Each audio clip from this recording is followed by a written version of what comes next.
Bonjour mes enfants. Alors maintenant je vais passer à la troisième application, l'application 3. L'application 3 du produit vectoriel. Dans cette troisième application, on va calculer, son objectif est il vise à calculer la distance entre un point M et une droite delta.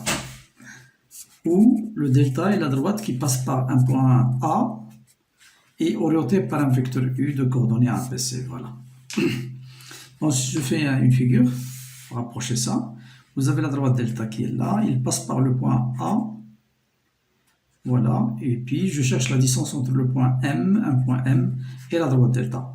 En fait, la distance entre M et delta, c'est la distance MH, où H est le projeté orthogonal,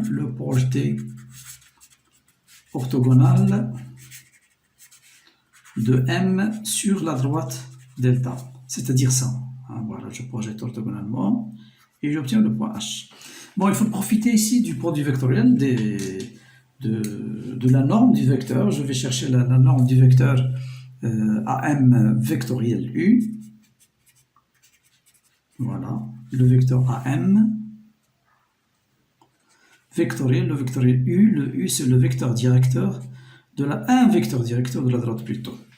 Alors, AM vectoriel U, bon, on va essayer d'utiliser la relation de Chasles pour faire apparaître deux vecteurs qui sont collinéaires. Ici, c'est les vecteurs AM et U, plutôt H et U. Donc, je vais transiter par AM. AM, je vais introduire le point H en utilisant la relation de Chasles, plus HM pour le faire apparaître.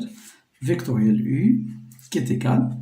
Et voilà, j'utilise la propriété de produit vectoriel, c'est la distributivité à droite par rapport à l'addition des vecteurs.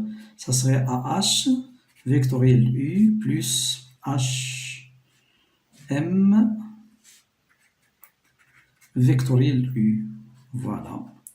Alors comme HM plutôt AH et U sont collinéaires, donc leur produit vectoriel ici est égal à 0. Ce qui reste, c'est la norme de HM vectoriel U. Et d'après la définition du produit vectoriel qu'on a vu dans la première partie, ça c'est la norme de HM fois la norme de U fois la valeur absolue de sinus de HM et le U, le vecteur, plutôt l'angle défini par les deux vecteurs HM et U. HM et U. Or, HM et U, c'est un angle, c'est pi sur 2 ou la moins pi sur 2, ça dépend si on prend le M de l'autre côté, mais dans tous les cas, c'est 1 pi sur 2 plus ou moins dans son sinus. Son sinus, c'est quoi? C'est 1 ou moins 1, et de toute façon, ça donne 1. Ça, c'est 1, en valeur absolue. La norme de HM, c'est la distance qu'on cherche, HM, c'est la distance en question qu'on cherche ici. Si je l'appelle petit t égale. Donc, c'est petit t, la distance MH, fois la norme de U. Et voilà. Donc, ce qui fait que, donc de là et là, je peux déduire que MH, qui est égal à la distance entre M et la droite delta, ce n'est que la norme du produit vectoriel AM vectoriel U sur la norme de U. Voilà. D'où, par suite, on peut conclure que la distance entre un point M et une droite delta qui passe par A est orientée par le vecteur U, par un vecteur U, c'est quoi? C'est une surface, parce que la norme du produit vectoriel, ça représente une surface, on l'a vu pour la surface d'un triangle, sur la norme de U. Là, vous avez le même vecteur U, et là, vous prenez MA ou AM, c'est la même chose exactement, parce que la norme, ça rend les chiffres positifs. Et voilà, donc c'est la distance entre ça et ça. Alors maintenant, je vais passer à un exemple concernant le calcul de la distance entre un point et une droite. Je considère ainsi, je prends la droite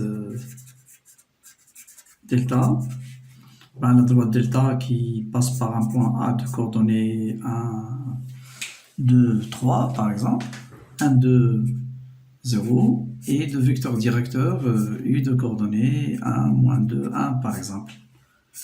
Et puis je vais chercher le point P de coordonnées, je prends le point P de coordonnées 1, 0, 1, et je propose de calculer la distance entre le point P et la droite delta. Je mets ici à côté pour bien retenir les choses. Le point A de coordonnées 1, 2, 0 et de vecteur directeur U de coordonnées 1, moins 2, 1. C'est quoi? C'est la norme du vecteur AB, AB, AB, vectoriel U sur la norme du vecteur U. Voilà. Ainsi, je passe au calcul du produit vectoriel AB vectoriel U, je cherche ses coordonnées en utilisant la technique du déterminant IJK. Là, je mets les coordonnées du vecteur AB, ici en deuxième position, et le vecteur de U ici. Les vecteurs le AB plutôt, il a pour coordonnées AB c'est 0, par le vecteur AB. Il a pour coordonnées AB c'est 0, 0 moins 2 c'est moins 2, et 1 moins 0 c'est 1, voilà. Et puis par suite, donc, je mets là les coordonnées c'est 0, moins 2, 1, et je mets les coordonnées du U qui sont 1, moins 2, 1, et je calcule ce déterminant, c'est un déterminant carré de 2 multiplié par I fois un autre déterminant fois J, ça c'est la technique de calcul déterminant, fois K, ou pour le I je prends ça, c'est moins 2, 1, 1, et puis pour J, j'élimine la ligne et la colonne de J, je prends 0, 1, ce qui m'est resté 0 et 1. Pour K, j'élimine la ligne de K et la colonne de K, ça donne 0, 1 et moins 2, moins 2. Ça fait moins 2, moins 2, c'est 0i, et puis moins 0, moins 1, c'est moins I fois, moins 1 fois J, avec le moins, c'est plus J. Et puis plus 0 fois moins 2, c'est 0, moins 2, c'est plus 2K. Voilà, ainsi. Alors, la distance entre B et delta serait ceci. La norme de ce vecteur, c'est la racine carrée de 0 au carré plus 1 au carré plus 2 au carré sur la norme de U qui a pour coordonnées 1, moins 2, c'est 1 au carré plus moins 2 au carré plus 1 au carré. Ce qui donne ici, c'est la racine carrée de 5. Et là, c'est 4 plus 1, ça fait racine carrée de 6. Et on obtient racine carrée de 5 sixième. Voilà. Voilà, donc qu'on peut mettre effectivement ces racines carrées de 30 sur 6. Voilà. Donc ainsi, vous allez avoir la distance. Alors, je note que quand vous cherchez la distance entre B et la droite delta qui passe par A et de coordonnées U, voilà, vous pouvez mettre, c'est la norme AB, vous le mettez ici, vectoriel U, sur la norme de U. C'est plus facile à retenir. AB ou B, c'est la même chose parce que la norme, ça rend les nombres positifs. Voilà. Maintenant, je vais passer à l'intersection d'une sphère et d'une droite. Une sphère et une droite. Voilà. C'est toujours en utilisant la distance entre un point et une droite. Ben, je cherche maintenant l'intersection entre une sphère, voilà, la sphère. Voilà, vous avez une sphère et une droite. Pour cela, le premier cas c'est ça, le deuxième cas c'est que quand la sphère, plutôt quand la droite est tangente à la sphère, je coupe en un seul point, et le troisième cas, c'est quand la sphère est traversée par la droite. Par exemple, il fait ça, hop, il n'apparaît plus, et puis il passe. Voilà, là il coupe en un seul point, mais vous savez pourquoi? Parce que la distance entre oméga et la droite delta, la distance entre oméga et delta, elle est supérieure au rayon de la sphère. Le rayon c'est de là à là, la distance c'est de là à là. Voilà, c'est ça la distance. Ici, donc, ici, l'intersection c'est 0 point. Et par contre, ici, la distance entre oméga et la droite, c'est le rayon exactement. La distance égale le rayon. La distance d'oméga entre oméga et la droite, c'est le rayon R. Alors dans ce cas-là, on dit que la droite est tangente à la sphère, et par suite, il se coupe en un point.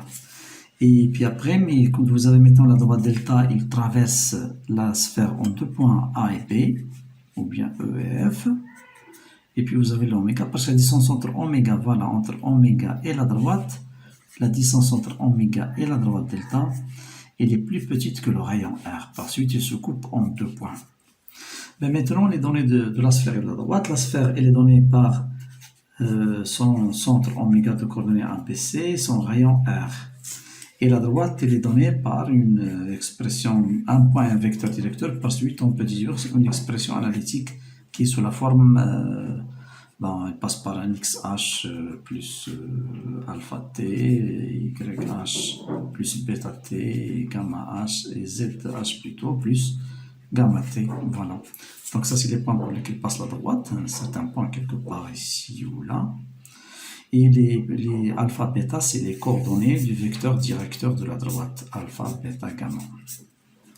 En fait, ici, les nombres 0, 1 et 2 ne sont pas innocents, hein, ils ont un lien, parce que vous cherchez le point d'intersection entre les deux, on est ramené au point M de X, colonne X, Y, Z qui appartiennent à la sphère interdelta.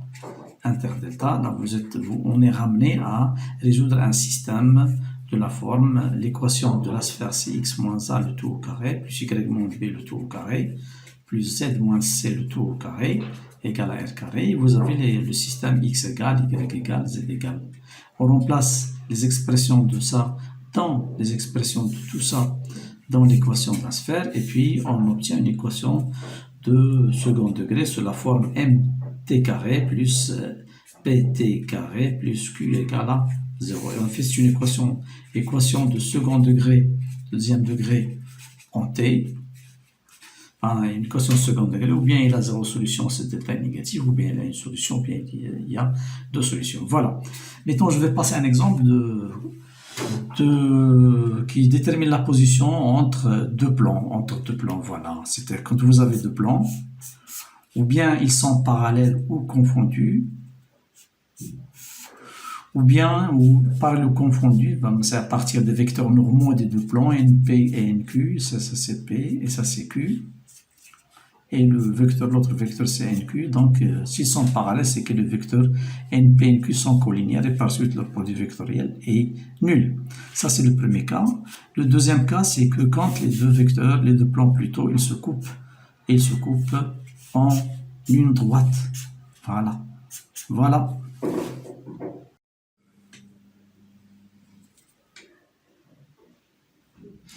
Voilà, donc pour l'intersection des deux plans P et Q, voilà, vous avez le plan P et Q. Dans ce cas-là, les vecteurs normaux, ils ne sont pas collinéaires. Donc leur produit vecteur, c'est un vecteur qui va orienter la droite intersection des deux plans.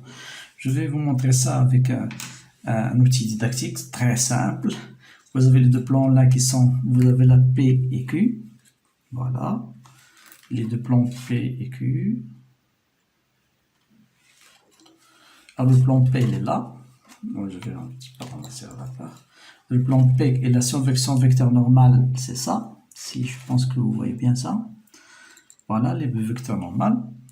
Le plan P, il est là avec son vecteur normal, il est là. Et le plan Q, son vecteur normal, il est là. Le produit vectoriel des deux, comme vous avez vu dans la première vidéo, c'est que c'est le vecteur qui est en noir maintenant, il oriente la droite ici, la droite qui est l'intersection des deux plans.